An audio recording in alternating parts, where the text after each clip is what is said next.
तो नागा सन्यासी योद्धाओं का रहस्य हर महाकुंभ का एक सबसे बड़ा आकर्षण रहता है और उनकी युद्ध कला से लेकर उनकी साधना और सिद्धियों को लेकर कई तरह की कहानियां कहीं सुनी जाती रहती हैं और सदियों से भारतवासियों से लेकर विदेशियों तक सबको कौतूहल में डालती रही है नागा साधुओं से जुड़ी हुई कहानियां। सनातन के लिए हर पल जान हथेली पर रखने वाले इन सन्यासी योद्धाओं की शौर्य गाथा का अनसुना अध्याय मैं महाकुंभ की नागा सीरीज में 4 दिसंबर से ही आप तक पहुंचा रहा हूं और आज इसी कड़ी में वो चौंकाने वाली ऐतिहासिक घटना आपके सामने रखूंगा जिसे बेहद चालाकी से इतिहास के पन्नों से गायब कर दिया गया ताकि इस पर कभी कोई सवाल ना उठ सके, कोई चर्चा ना हो सके। और नागा समाज के साथ संत समाज के साथ हुए एक बहुत बड़े साजिश को इतिहास के पन्नों से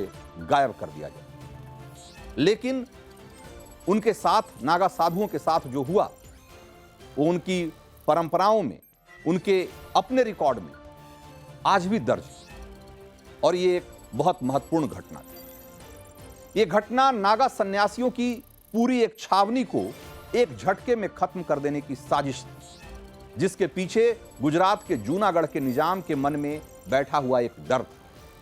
वो डर जिसे उनके मन में धीरे धीरे बिठाया गया था नागा साधुओं को लेकर। जूनागढ़ के निजाम इस कदर खौफ में थे कि उन्होंने गिरनार पर्वत पर मौजूद जूनागढ़ अखाड़े की पूरी नागा छावनी को जहर पिलाकर मारने का साजिश रचा, जिसमें तब 2000 नागा योद्धा सन्यासी शामिल थे। यह सनसनीखेज घटना करीब 139 साल पुरानी। नागा महाकुंभ सीरीज की यह अनसुनी गाथा आपको बताऊं उससे पहले जूनागढ़ और गिरनार पर्वत के बारे में जानिए। जूनागढ़ से गिरनार पर्वत की दूरी सिर्फ 7 किलोमीटर और जूनागढ़ अभी गुजरात का 7वां सबसे बड़ा शहर।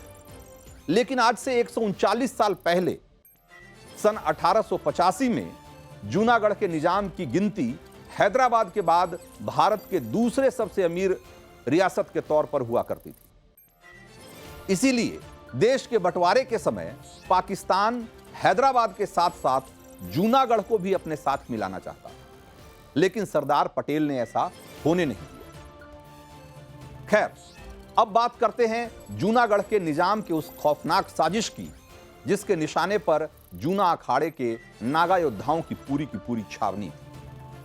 तो सन 1885 का साल था और उत्तराखंड के हरिद्वार में अर्ध कुंभ लगने वाला था।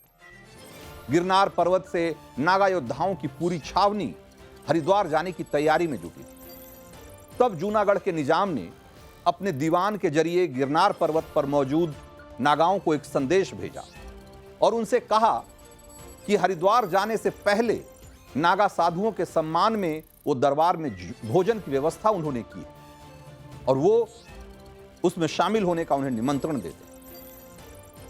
दस्तावेजों के मुताबिक तब जूनागढ़ के निजाम मोहम्मद महबूब अली खान थे और जूनागढ़ से 7 किलोमीटर दूर गिरनार पर्वत की तलहट्टी में तब भगवान महादेव का 5 दिनों का सालाना मेला चल रहा था, जिसकी वजह से नागा सन्यासी बड़ी तादाद में गिरनार पर्वत पर मौजूद थे और अपनी युद्ध कला का अभ्यास और उसका प्रदर्शन वहां लगातार कर रहे।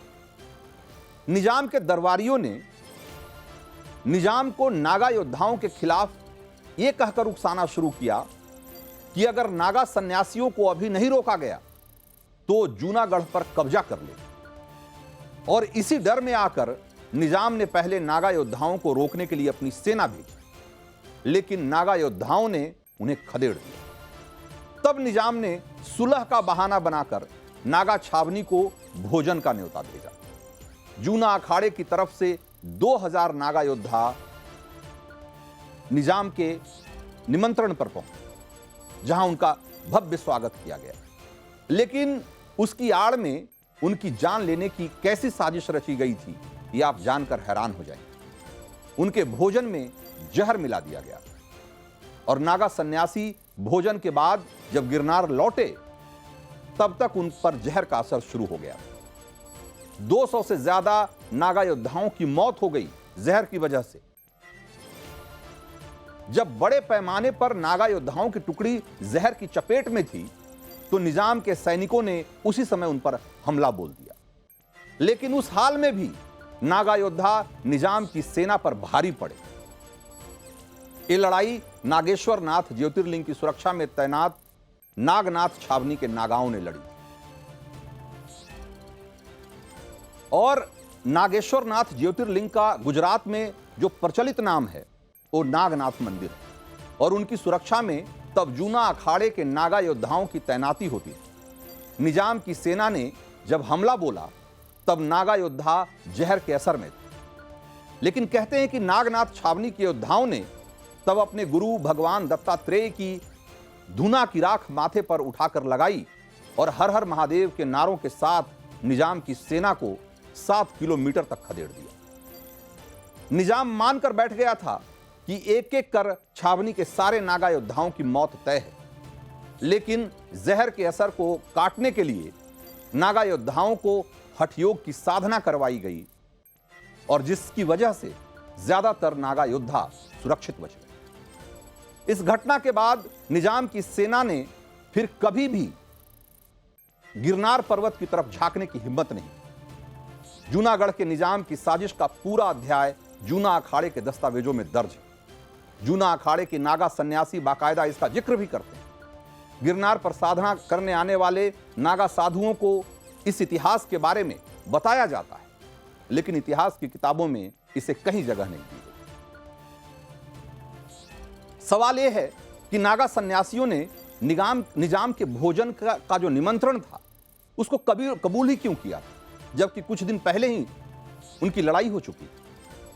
तो उसकी वजह नागा साधुओं का वो नियम था जिसके मुताबिक गुरु के नाम से दिया गया आदेश या गुहार वो किसी भी कीमत पे ठुकराते नहीं। निजाम ने उकसावे में आकर और डर कर उनके खिलाफ साजिश रची और यह साजिश रच रहा है।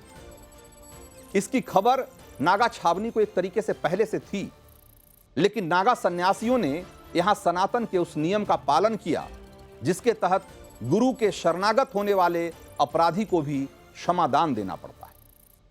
निजाम की तरफ से उनके गुरु का नाम लेकर न्योता भेजा गया। इसीलिए नागा सन्यासी अपनी उस प्रतिज्ञा से बंधे हुए थे जो उन्हें पंचगुरु सन्यास के वक्त दिलाते हैं और इसीलिए यह मालूम होने के बावजूद कि उनके खिलाफ साजिश हो सकती है, उन्होंने निजाम का न्योता स्वीकार किया।